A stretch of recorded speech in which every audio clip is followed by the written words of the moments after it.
Welcome back. So today we'll be looking at taking what we did last week, and we got an introduction to the financial statement, what goes where, and what we did some of this morning was, or early this afternoon, was taking some of these accounts and making these financial statements and trying to get something out of them. What we're actually doing at this point is actually taking a step backwards. We're taking a step backwards and looking at how, when something takes place, how do we get it from something taking place into a form where we can do something with. So in the lecture, we'll be looking at the steps in the accounting cycle and describe the purpose of an accounting information system, analysing the effect of accounting transactions on the accounting equation, understanding T accounts and debits and credits. It's this bit, the T accounts and debits and credits, which probably causes the most fear about accounting when people go to uni or they start studying it in some way, shape or form. Especially debits and credits, and I understand why that is. I suppose I've been doing this for long enough that I just think this way, which is good and bad depending on how you look at it. So I understand that this is going to be a slightly different way of thinking, especially when we look at why debits and credits are what they are. So I get it, I get why there's potentially an issue with it. But if you can get this bit down, if you can sort of change your mindset a little bit about, okay, this is what a debit is, this is what a credit is, and this is what a T account and how it all works, this becomes really easy. Trust me with that, it actually becomes really easy. But it's just that little mindset shift that has to change. Describe the purpose of the journal, the ledger, and the trial balance. Record and post accounting transactions and prepare a trial balance and financial statements. Which leads us into describe the purpose of an accounting information system. An accounting information system is about recording information to produce financial statements. Just in case people can't tell what this is, and I can understand that, that's a factory. You can see it now? Oh, I was like, I get what that is. In one of the other subjects I have to draw a sheep. The reason I put this up is that stuff happens. There are people out there buying stuff and selling stuff and working and making things and all researching stuff and developing new products and starting up businesses. A lot of them don't particularly care about the accounting either, which is fair enough. Stuff is going on.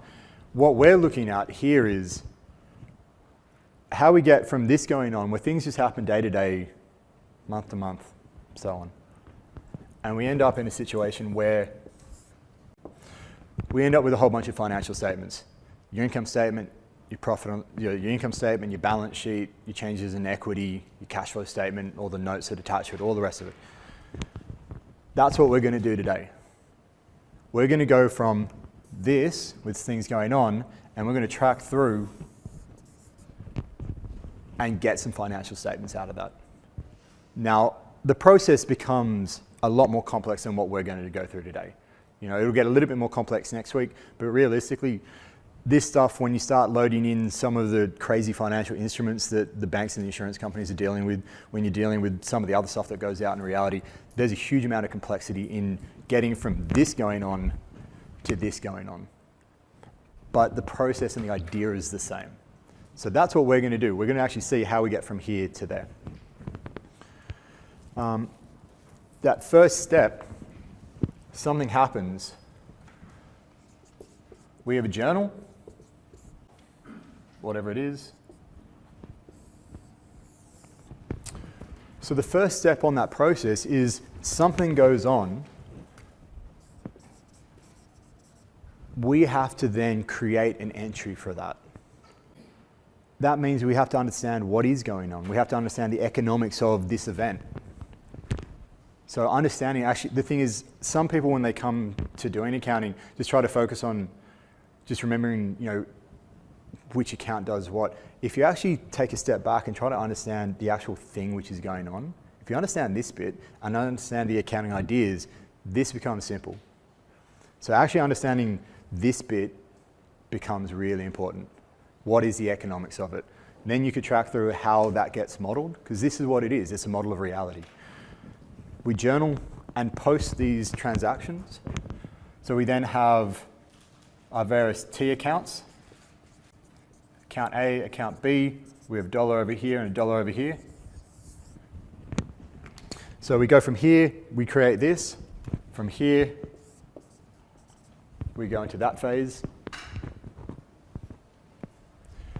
From here, we create a trial balance and down. I've made them a little bit snug, but it works. So stuff happens into a journal.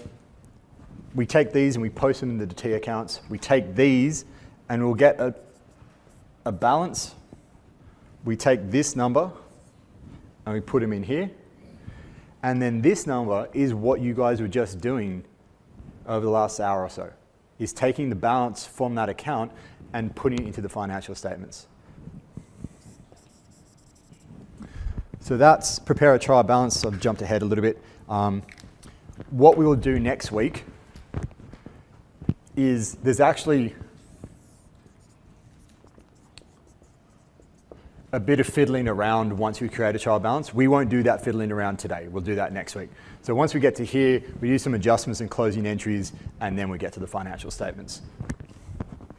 So prepare an adjusted trial balance, prepare financial statements, close things off, and prepare a post-closing trial balance.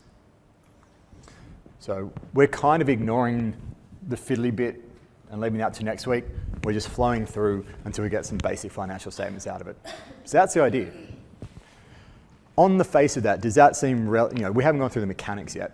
That seems okay. We're like, yes, I don't know, maybe. Can I make a comment as well? That's where it hinges on. You get this. This is just literally, it's on this side, we put it in here. It's on this side, we put it in here. Like this is just flows mechanically through. You don't have to think, and we're going to do that today. You don't have to think about this bit. This bit is just taking this and putting it in here. You don't have to think about that either. It's just taking each account, listing them down, and just putting them in. You don't have to think about that either. From here to here, yeah, there's a bit of thinking because you've got to make sure you put the right account in the right place. So what's an asset, what's a liability, what's a revenue and expense. But as long as you're comfortable with these are assets and these are liabilities, there's not a huge amount of effort that you have to do here. It's just making sure you put them in the right place. This is where all the action is. You get this sorted out, everything flows from that. That puts a lot of pressure on that first little bit. But so a company's accounting information system identifies, records, summarizes, and communicates the various transactions of a company. Now, these have to be pretty good. Woolworths, for example, we looked at the Woolworths last week, have over $1 billion in sales each and every week in over nearly 1,000 stores across the country and in New Zealand, across a variety of different types of things, thousands of product lines. Somehow they've got to be able to pull all that stuff together. They have 3 months from the end of the financial year to publish their annual report. If your information system isn't up to, for any of us who keep receipts in a shoebox for when you do your tax, and how much of a hassle it is to do your own personal tax for one person, let alone to try to do this when you're selling billions of dollars of stuff, you can understand that having a good information system is really important. That's not what we're really going to be looking at so much this subject. There are whole subjects and courses devoted to AIS. But you can kind of understand that if the system works even at a small scale, that this requires people making entries, people actually doing something, making judgments about, okay, what accounts are we doing and how much for? But once you've made this thing, you can automate these functions. This will just be a natural reflection out of this, from that. We are going to step through the whole thing. We're getting our hands dirty. We have to sort of go down, and actually you will be manually going through all of this. In practice, that won't happen, but it'll help you get across what we need to do. The other comment I just want to make. Who watched the soccer was it Tuesday or Wednesday night? It was Tuesday night, wasn't it? As you can see, I don't really follow soccer, but the Socceroos played Jordan. It was 5-0. All right. That's a model, like if you think about that, if you think about Woolworths, and I'll come back to the Socceroos in a second, Woolworths have $60 billion in revenue across a huge number of different product lines and things. But if you look at their financial statement, at least the profit and loss, one line. Sales revenue, 60-something billion. That's a huge amount of things collapsed down into one line. If you think about the Socceroos winning 5-0, what does that tell us? If I pick up the paper, I'm not really paying attention to it, but I pick up the paper and go, and I just see the score 5-0. That tells me they won 5-0. Tells me it's a pretty big score. I don't know if Jordan are good, if they were bad, if we were good, or what. But we won 5-0. It doesn't tell me whether it was a close game up until 20 minutes to go. It doesn't tell me about that really bad tackle that took place. It doesn't tell me if it was a boring game. It just tells me we won. It's modeling reality, and that means a lot of stuff just gets kind of left out. But we have to do that, as we do in this process. So it is a model of reality, but you've got to understand what the reality is to be able to model it properly. So things that could take place, you're buying equipment, you're using up suppliers, you're obtaining finance in some way, shape or form. They will affect specific accounts. And what you have to do, and what we will be doing today, is actually identifying which accounts they affect. When you think about what an account is, and these are accounts right here, they aggregate things as they take place. We all have bank accounts, I'm assuming. Maybe you just operate in cash completely and utterly. But we all have bank accounts. That's what our bank accounts do. They just accumulate things over time, hopefully accumulate things over time. We'd like to hope. If you've got lots of accounts, you're probably going to need somewhere where you have them all listed down so you know what all your accounts are. For most of us as individuals, that's probably not so much of a case because we don't have that many. So you may have, this is quite simplified, and obviously there could be different cash accounts, they could have different suppliers accounts, lots of different equipment. They will expand out depending on the detail of the particular organization. But there will be quite a few in there. This is where I want you to pull out the first of the slides, or first of the handouts I gave you, being the transactions list, because we are going to be going through that. Not just yet, but have it at the ready. So the first thing we're going to be doing is analyzing the effect of accounting transactions on the accounting equation. You're always going to see at least two accounts. It could be three, it could be more than that. But you're always going to see at least two accounts affected. And whenever you do it,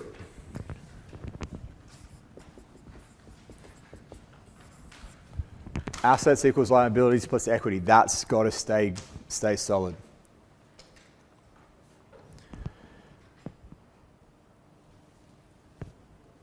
This double entry,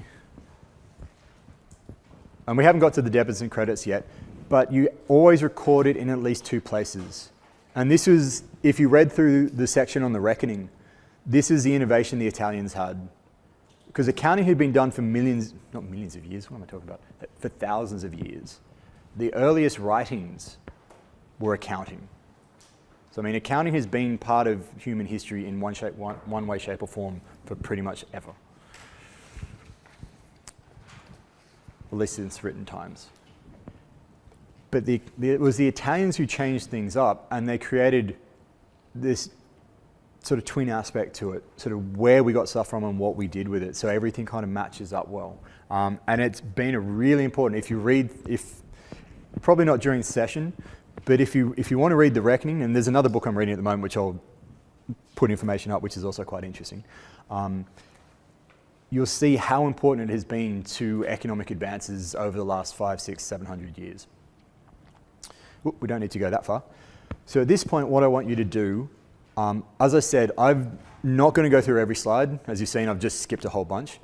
We're not going to do the lecture demonstration question in the interest of time. That one you can do at home, and the answers are available for you at the back of the slides. What I want to do is actually go through the slides which I've cut out, which are the transactions which you have. And what I'm going to do, I will go through this. What we're going to do is step through a system, not with any debits or credits at this point, but just we're going to lay out all the accounts and show how each one affects 2 accounts at least. And we're going to just walk through that. And once we've done that, we're going to do some more with it. So this is a pretty typical situation where this isn't accounting information per se. This is information about stuff happening. And what we've got to try to do is interpret that and do something with it. So after incorporating, so the first one initially, the owners put money into the business, and they buy some things, and they do some work, they receive some money, range of stuff. I'm going to work on the basis that you have a copy of this and can see it, because I'm going to put both slides up onto something else. I will make this file available once we finish up here. It might not go up immediately, but it will go up. What I've just done, as you can see across the top, I've just gone, there are your various asset accounts: cash, accounts receivable, supplies, equipment, liabilities, unearned revenue, notes payable, and equity, contributed equity. And rather than do all the revenue and expense accounts, I've just called it retained earnings. There are 10 transactions, so I put a list of 10 things down the left-hand side. Bottom row 13, I've created a totaling row. And then underneath that, in row 15, I've put in a sum which will give you total assets, and then something which will give you total liabilities and equity. So all this is already set up, so it'll automatically update, so we can see everything balancing. All that we have to do as we go through it, some I'll do, some I want to get some feedback from you guys on. We're going to put in where we think it goes. So I'll start things off. So after incorporating, Circle Films issues 3,000 shares to investors for $15,000 in cash. Remember, this is the entity concept, so it's not the investors we're worried about, it's Circle Films.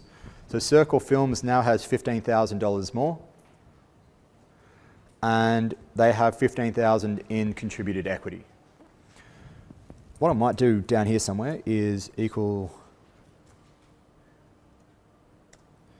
All right, I'll make that a bit bigger. All right, so I've just put in that does assets equal liabilities plus equity, and it does, bless you, it's all good. So in item 2, Circle purchases a video camera for $9,000 and memory cards for $1,000. Well, this is, and a good point with this is, if we tell you you've purchased something or bought something or done something, and we don't explicitly tell you there has been cash, sorry, we don't explicitly tell you it's been paid for in cash or it's paid for in credit, assume cash. We will explicitly tell you if it's on credit. It'll be very clear that that's going on. If it's a bit unclear, make an assumption. Just go, the default assumption should be cash. But if you want to make an assumption, say we think it's this, just make sure you write in like we've assumed this has happened. What we shouldn't be doing from our point of view, we shouldn't be making it difficult to understand the event that happens. Now, how you interpret that event, that's different. That's up to you to be comfortable with. But we should be very clear about the thing which has taken place. So $10,000 cash has gone out.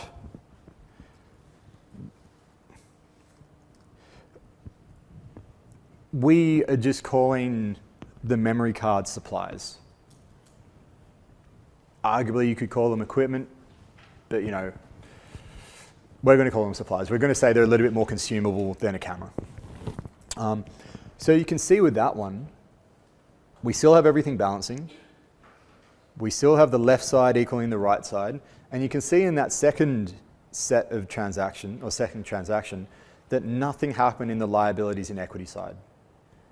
You can have everything taking place on one side or the other. It doesn't have to be on both. So we've had assets go down and we've had assets go up. So the total amount of assets has stayed the same, it's just changing what those assets are. So 3, Circle receives a $1,500 payment immediately after filming a customer's wedding. So cash has gone up by 1,500. What should we also do?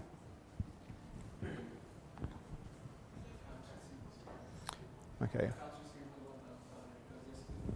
Hang on, no, step back. Let's read through exactly what happened there. Circle receives a payment immediately after doing something. So they're not owed anything by anyone. They have received the money. Yes, next.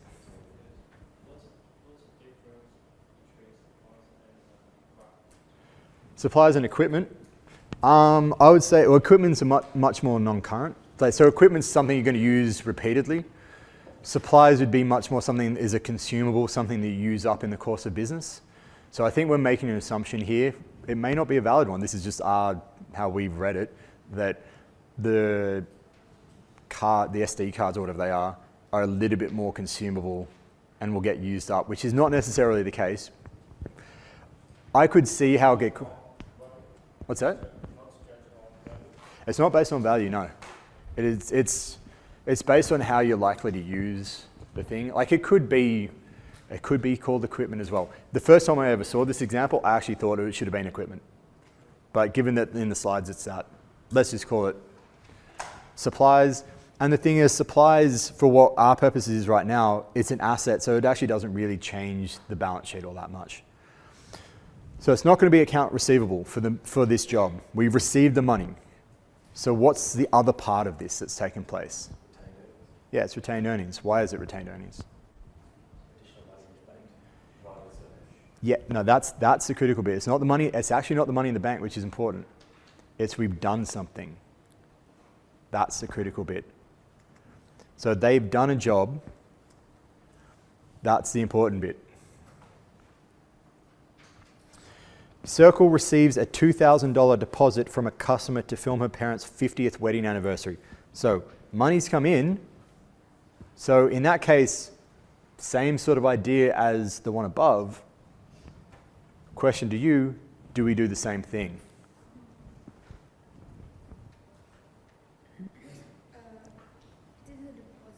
Yep. So it's not been earned. Yes. You haven't done the job yet. So you can't call it you can't call it revenue because you haven't actually done anything. So where do you put it? Unearned. Unearned is a liability. Can someone explain to me why unearned revenue is a liability? That means you need to know what a liability is. But what does that represent? Yes. And importantly, you have an obligation to do something because that's what a liability is. A liability is the obligation to do this. Now, if I borrowed money from you, my obligation is to repay you. If I've got a deposit from someone, my obligation is to do that job. One of the biggest liabilities that Qantas has, if you ask this question, if I asked that same question about 6 years ago, you could say it's brand, but that's changed.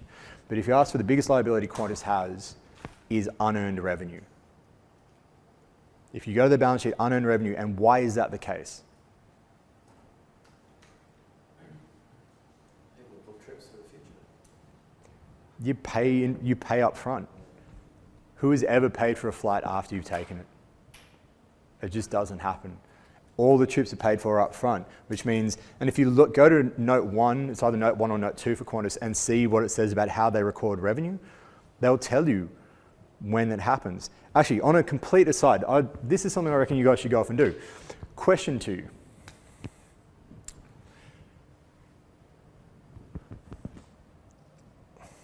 I'm not going to even draw a plane. I can't do one. So plane takes off.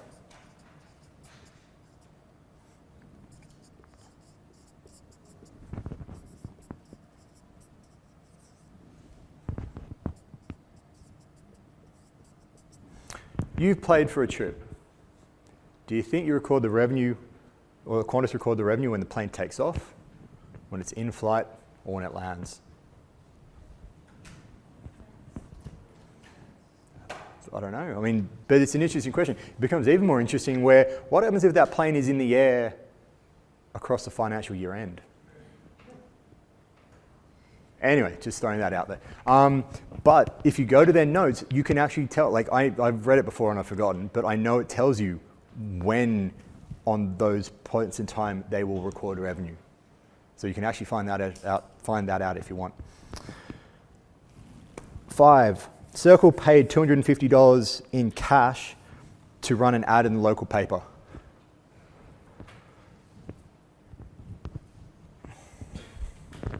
All right, easy one, low-hanging fruit with this. What do we know has happened? We spent money, so we've got cash going out. What is the other thing that happens?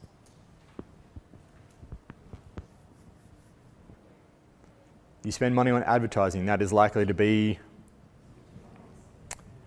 is that a liability? Is it revenue?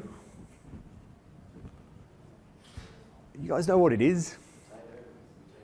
Yeah, it goes in retained earnings. It's an expense. We're still true. 6, Circle films a dance competition, leaving a $3,500 invoice with the customer. No cash comes in. They have an account receivable. And they have retained earnings. 7, Circle purchases another $9,000 video camera by signing a 9-month promissory note requiring the payment of principal and interest at maturity. So equipment goes up and note payable goes up. And again, everything is still balancing. Circle receives $3,500 from the customer in payment of the invoice from transaction 6. Cash goes up, account receivable goes down. We're not owed anything by anyone. Circle pays wages of $2,000 to its employees. Cash goes down. We're making an assumption here because we don't necessarily know, but it's the only one we can make, is that that payment was for wages for this period. So the expense and the payment match up. May not necessarily be true, but it's the best we can do at this point. At the end of the month, there was a $1,500 cash dividend. $1,500 in cash goes out, and retained earnings goes down by $1,500. And that's working through. We've taken stuff happening. We haven't done the debits and credits, but we've taken stuff happening, and we've put it into and identified the right accounts. So getting comfortable with where you put things is going to be important. Just elaborate on Number 7. Yeah. So you're all right with that bit? Yeah. It's that one. So the promissory note. It's basically a promise to pay. Okay. And so instead you haven't paid cash for it up front. It's just, you've given me that water bottle and I promise I'll pay you back something. That's all that is. There are a couple of things I just want to highlight. If an accounting system is working well, it will pick up some errors quite easily. So if I had just had a typo and put this in at 350 and don't make the error on that side, that's not going to work. You can see that 24,100 and 27,250 doesn't balance out. So if I make just a slip on one thing, it will get picked up quite easily. Unless you make exactly the same slip somewhere else on a different transaction, and then you're starting to run into all sorts of trouble. Where it doesn't pick stuff up, if this was deliberately done smaller. So if you've done the same thing on both sides, that won't get picked up because it will still balance and it doesn't look like a problem. That's where you need to have proper checks and balances in place about how this stuff gets entered and how it gets checked. The other thing I just want to point out is 6 and 8. So in 6, that's when we did the work. We didn't receive any cash at that point in time, so cash doesn't move, but that's actually when we did the job. So from a profit or from a revenue point of view, that's when we see an effect over here. When we actually get the money, that's when the cash comes in, but we don't see any profit effect when we get the cash in. So there is that difference we've seen, the split between doing the work and receiving payment. Now that payment could be received in front, it could be received after, but it doesn't necessarily have to be at the same time the job is done. So you're not, just because you receive cash doesn't necessarily mean you have revenue. So again, sort of forget about the cash flow effects for revenue. Where that's immaterial, with a small caveat, which I'll talk about in a second. For profit and loss, you don't worry about the cash moving. It is about doing the work and receiving the money. Except, and we won't have to worry too much about this, except you do have to make an assumption, and this happens in practice, do you think you're actually going to get the money at some point? If you don't think you're ever going to get the money, well, that's a problem. You can't really show revenue if you never think you're going to get it, even if you've done the work. But that's moving to things beyond what we're covering. All right, so we've done all that. But what's important down here is we have, after doing this, enough information to make the financial statements. We've got our 4 assets, we've got 2 liabilities, we've got contributed equity. Look, retained earnings needs to get split out a bit into all the profit and revenue thing, so the revenue and expense things, but we've got enough information to do that as well. So we could actually create the financial statements based on this. But it's not the system that we use. We'll get to that. So we've been doing it on a spreadsheet. We want to move to this stuff, which means we have to look at, and everyone shudders slightly at this point, we have to look at debits and credits. That's a T account. You can kind of see why it's called the T account. For those that have, when you think of debits and credits, what's one of the first associations, apart from accounting, what's one of the first things you'd think of when you think of debit and credit? Or where else would you see debits and credits?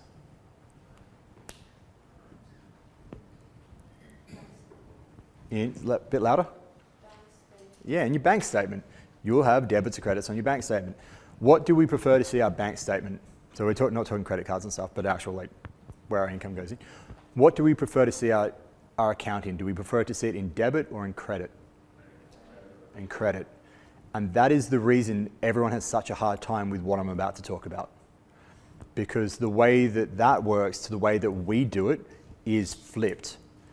And the reason it's flipped is because the bank statement, when they give it to you, is looking at that balance from their point of view. It's not from yours. So that account is in credit because for the bank, that is a liability. It's not like you have a pot of money sitting there that's the money that you deposited. The bank owes you money. You are an unsecured creditor of the bank, which is why everyone was a bit worried, which is why the government got behind putting guarantees behind the banking system, because people were worried over the last few years that would there be a run on Australian banks and there wouldn't be enough sitting there. Debit and credit doesn't mean good or bad. Debit or credit doesn't mean up or down. Debit and credit literally just means left and right. That's it. So when you see a debit entry, the debit bit's on the left, the credit bit's on the right, the debit bit's on the left, the credit bit's on the right. That's it. That's all that it means. The difficulty is figuring out which accounts go where. When you have something take place, when you've got cash going up, do you debit or do you credit it? When you've got revenue happening, do you credit or do you debit it? That's the problem. It's not this. That you should be able to remember in about a minute. Debit, credit. The best way, and I know the slides have a few different ways of talking about it, the best way I reckon you can do this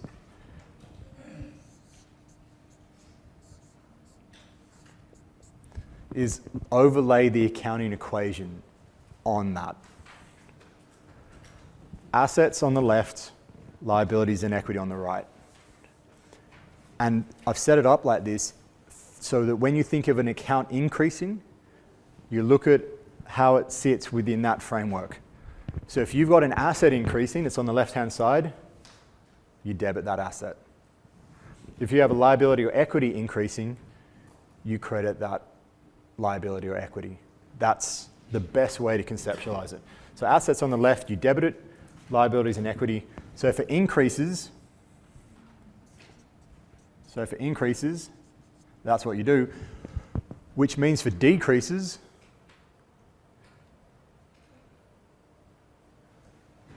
If you're going to debit it for an increase, you credit it for a decrease. That's it. So debit for an increase, and then you credit for a decrease. For these guys, you credit for an increase, and you debit for a decrease. So even if in a quiz or an exam or whatever, you just literally go and write that in: debit, credit, asset equals liabilities plus equity over the top, you should never run into trouble with it.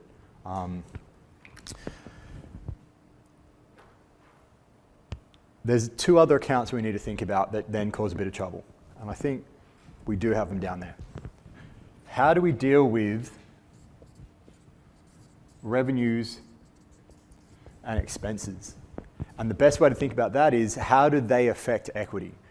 If it does the same thing, if it increases equity, you should do the same thing. If it decreases equity, it should do the opposite.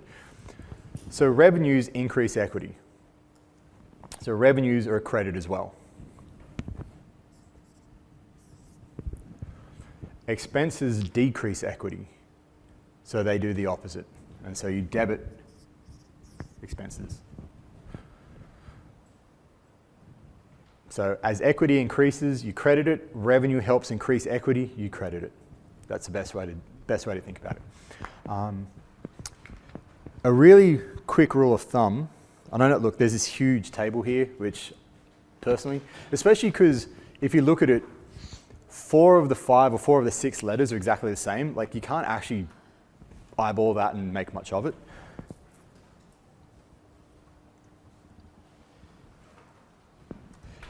Easiest rule of thumb, and it will get you out of a jam 80 to 90% of the time.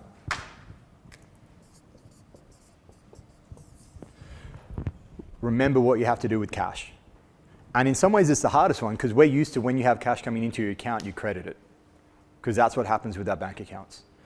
But if you can just remember that when you have cash coming into the business, cash is an asset. When assets increase, you debit them. If you work off this, 80% of those transactions have cash in them somewhere.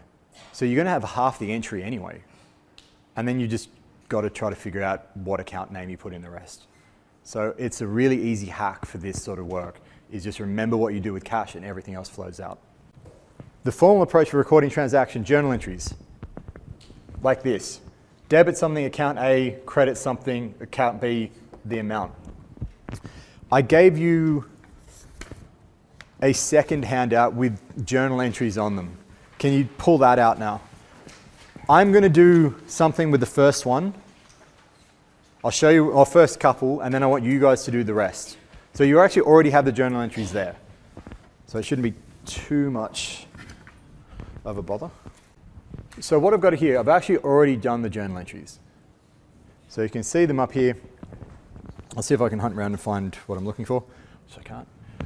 So transaction 1, I just want you to focus on that transaction 1. And the thing I want you to do, and it's not going to look great in this because I'm going to have to type it in. I want you to say what type of account it is. So in this case, it's an asset, and it's going up. Now, you can do it with just writing A and do an up arrow or a down arrow. You don't have to actually write it up.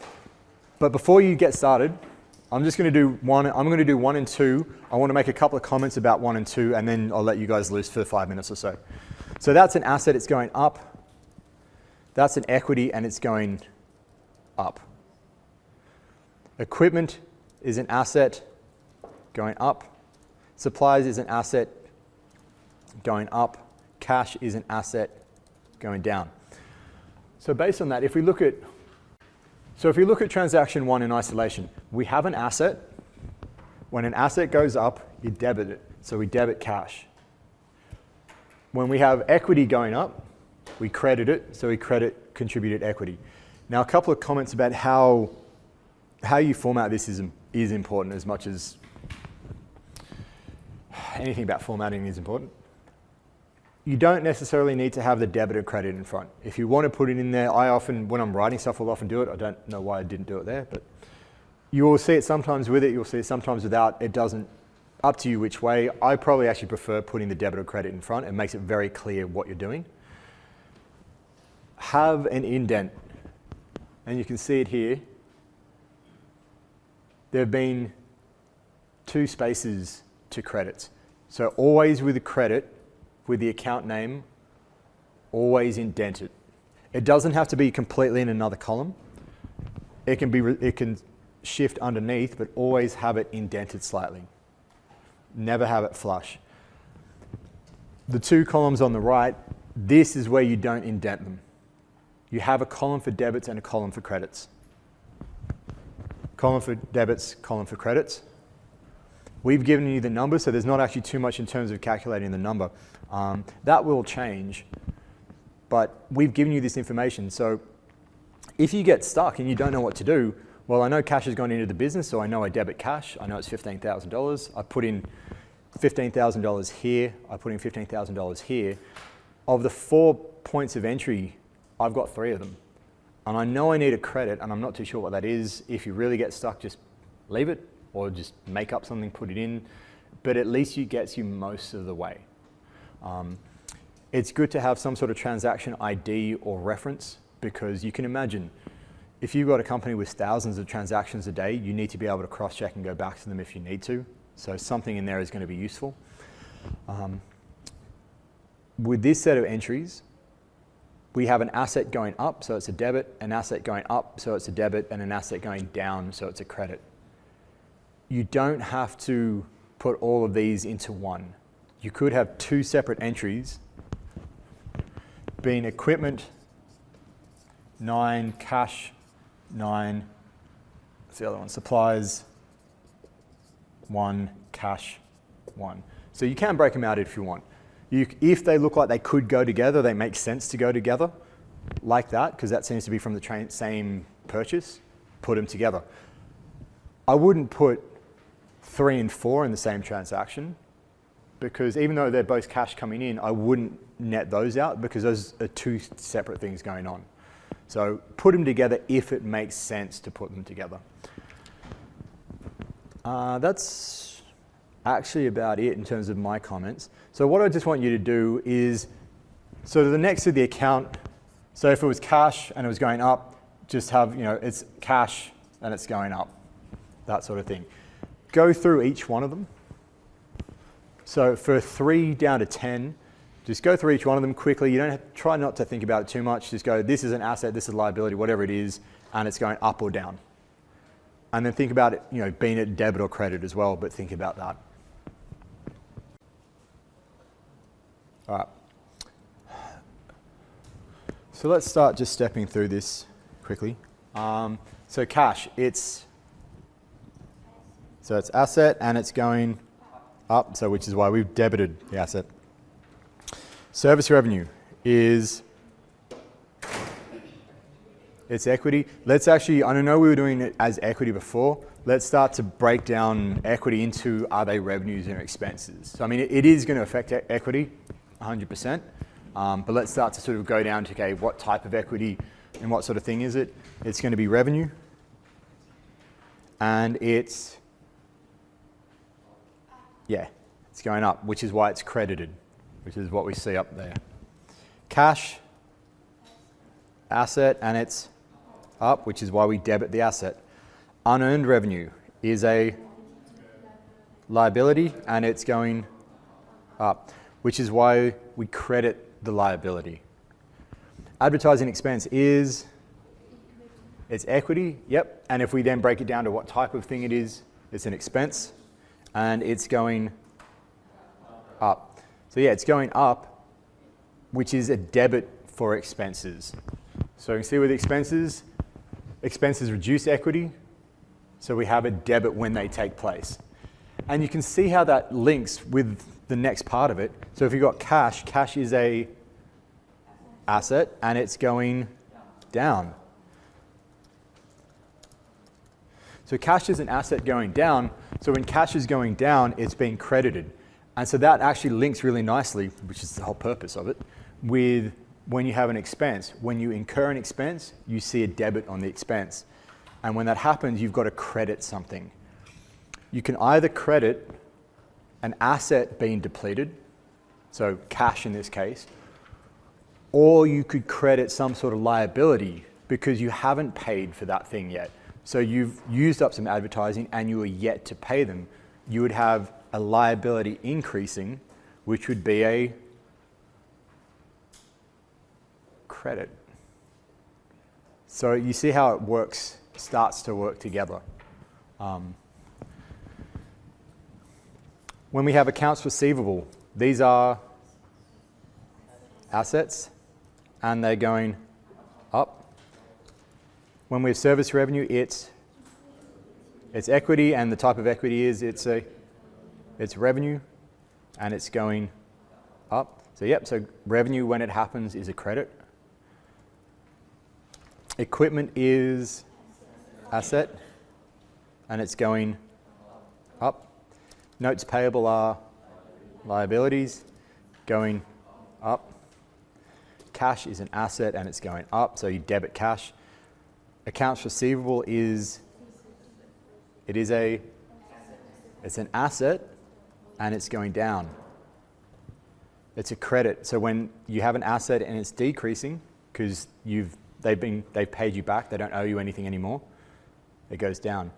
Wages expense is expense and it's going, and cash is an asset and it's been credited, so it's going down. Last, I'll come to dividends in a sec. Cash is asset going down. This last one is a good case in point of if you've never come across dividends. It doesn't actually fit neatly in what we've done here. And you're like, I don't know what to do with it. I've seen they paid a dividend. Take it back to the basics. Go, okay, we've got cash going out of the business. We've got cash going out. That means we've got cash being credited. We know the amount. So you credit cash, you credit $1,500, you debit $1,500, and then it's not too sure what to put in here. Well, they say we're paying dividends, so that seems like a reasonable thing to put in, so we'll put in dividends, and that would be bang on.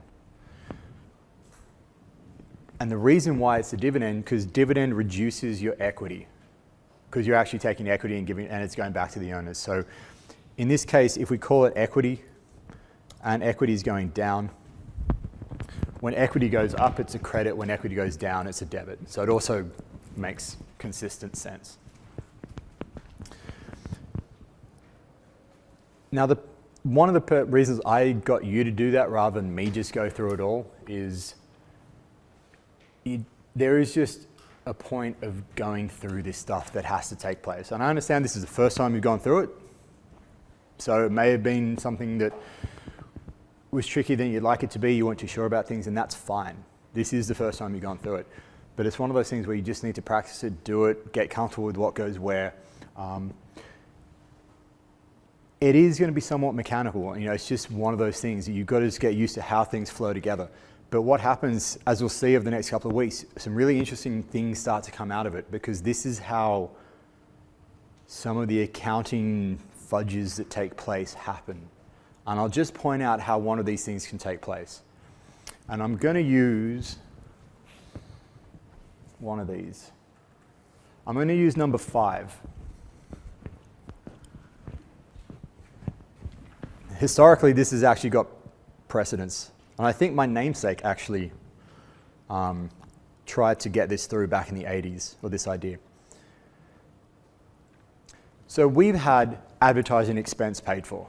So we paid for advertising expense, cash has gone out, so we can't dispute the credit. Everyone's comfortable with that, we've got cash going out of the business. The interesting bit though is we've called it an expense.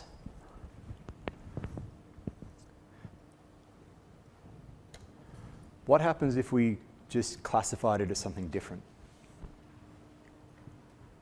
What happens if you argue that this expense we're sending for, putting out pamphlets or, broadcasting on TV or whatever it is, this is actually something which is helping build our brand, it's helping improve our business, it's helping give us visibility, this is an asset of the business. We should be entitled to show that as an asset because that's what it is, it's going to give us benefit into the future. So why don't we call this brand name or something, I don't know, but some sort of asset. I've completely changed the financial statements just by misclassifying that account. What effect would that misclassification, if advertising expense is what it meant to be, By changing it from an expense to an asset, what have I done to my profit?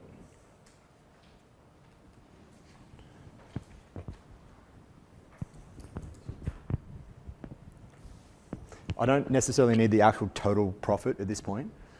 We have got rid of an expense and turned it into an asset. So will my profit go up from this change, or will it go down? It'll go up.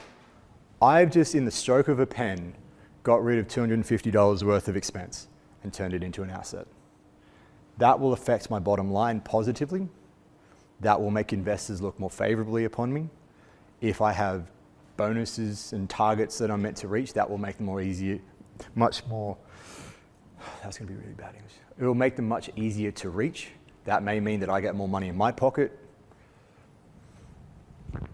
The amount of assets in my business has gone up. It just makes things look better. And all I've had to do is just change a line in a journal entry. Over the course of the next few weeks, I'll pull out some examples where this happens, and we're talking about billions of dollars being changed just like this. So it's not just $250 which have been changed. This is a process where people come up with creative accounting. That's one way they do it. And now you know how they do it. So anyway, that's when you start to get into the really interesting things. So yes, it's mechanical, it's understanding how it puts together, but now that you understand how it goes together, you can understand where things can be done. And I think that's where the really powerful stuff is. So we've done all of this. Now that we've done this,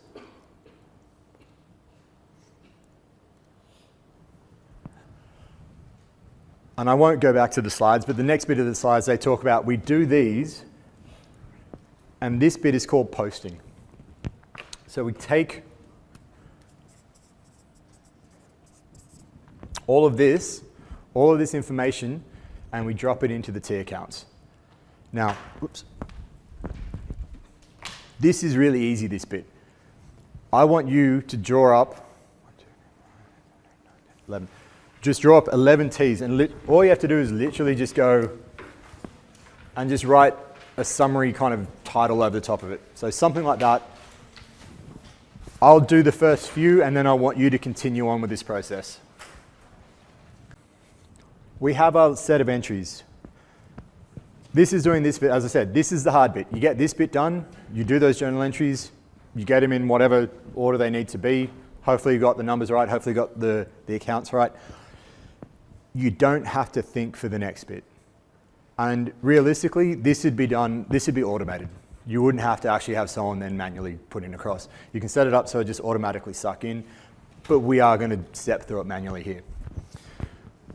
So cash, you'll pick this up pretty quick. Cash is a debit, so we go $15,000 on the left-hand side. I would tick it off. If you're having to do this at home, in an exam, in a quiz, mark it off as you go through. 15,000 there, contributed capital, 15,000. Equipment, 9,000 debit, so on the left-hand side. Suppliers, 1,000 debit on the left-hand side. And cash, being a credit, 10,000. So tick, tick, tick. Cash, 1,500. Service revenue of 1,500, being a credit. Tick, tick.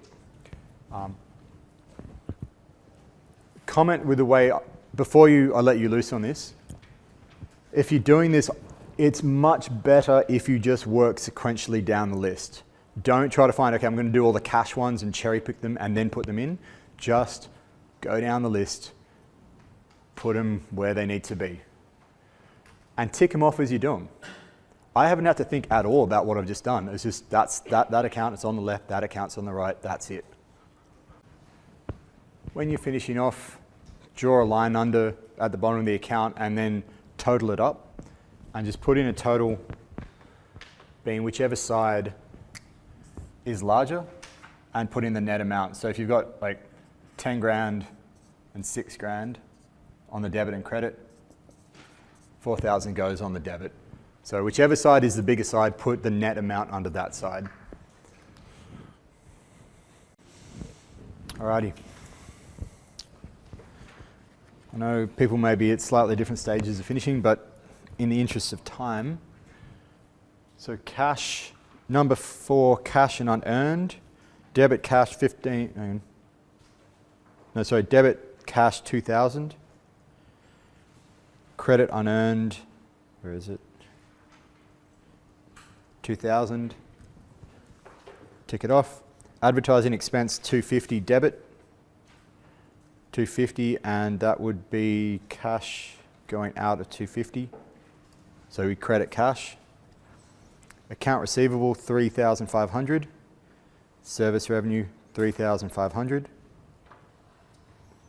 Equipment being another 9,000. Notes payable 9,000.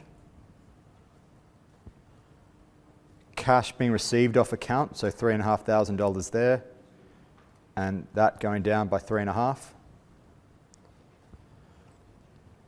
Wage expense being 2,000 debit, so on the left-hand side, and cash being $2,000 here.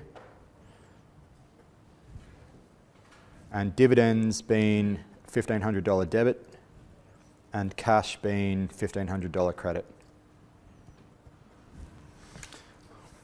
So hopefully what you end up with after doing all of that is 8,250 debit cash, account receivable is 0, supplies is 1,000, equipment is 18,000. Those are your assets. Unearned revenue and notes payable, your liabilities being 2,000, 9,000. Service revenue, wages, advertising expense will go into profit and loss. We have contributed capital 15,000 and dividends of 1,500. So I'll just skip through to the trial balance because there is stuff in there. There's, have a look over the slides, but I felt it was better to spend our time doing this. What you can see with what we end up with is we just take all those account balances that we've got and we just list them down. We don't have to think about it. It's just we have an account A, account B, whatever it is. We just put it in here and put whatever the balance is over there, and we put them all down. And we will end up with 31,000 as a debit. Excuse me. We end up with $31,000 as a debit balance, $31,000 as a credit balance. That's just putting the accounts across. The reason we do it, that's far easier to work with than a whole bunch of these in the ledger. So these are the T accounts in the ledger. We've posted that from the journal into the ledger. We then create the trial balance, which looks like that. Again, we don't have to think about it. We just take them across. And then this bit ties into what we did this morning, or earlier this afternoon. We got an account, we've got a balance, put it into a financial statement, and know where to put it. Which will give us our statement of income. Revenue minus expenses gives us 2,750 in profit. Retained earnings, we started with nothing, we add the profit, take away the dividends, gives us 1,250. Gives us a statement of financial position. Retained earnings has been brought forward. Cash, supplies, equipment are from the trial balance. Retained unearned revenue, notes payable, contributed equity is what we had before. Everything balances as an account. That's like, yes, done it. Knock off and get a beer. The one thing you note is accounts receivable isn't there because it's got a 0 balance. If you want to put it in, knock yourselves out, but it's not critical that it's in there. And that's how we get from stuff happening to financial statements. It's been an enjoyable process. And it is, look, it is a process. I understand that. And when it comes to these things, it is just a matter of going through this stuff. But as we started to touch on with the advertising expense being an asset or an expense, you can start to see how this stuff can be creatively managed. And that's not even looking at the numbers they put in. That's just how the accounts are classified. But the way to understand and unravel that stuff is to know how this all works, which we now have a better understanding of. So between now and next week, I suppose practice, practice, practice is probably the name of the game. Go through this. What we will be doing next week is then hitting this point. So getting to here, and then there are adjustments we have to make. We'll do those adjustments and we'll still end up with financial statements. The numbers will just look a little bit different is all.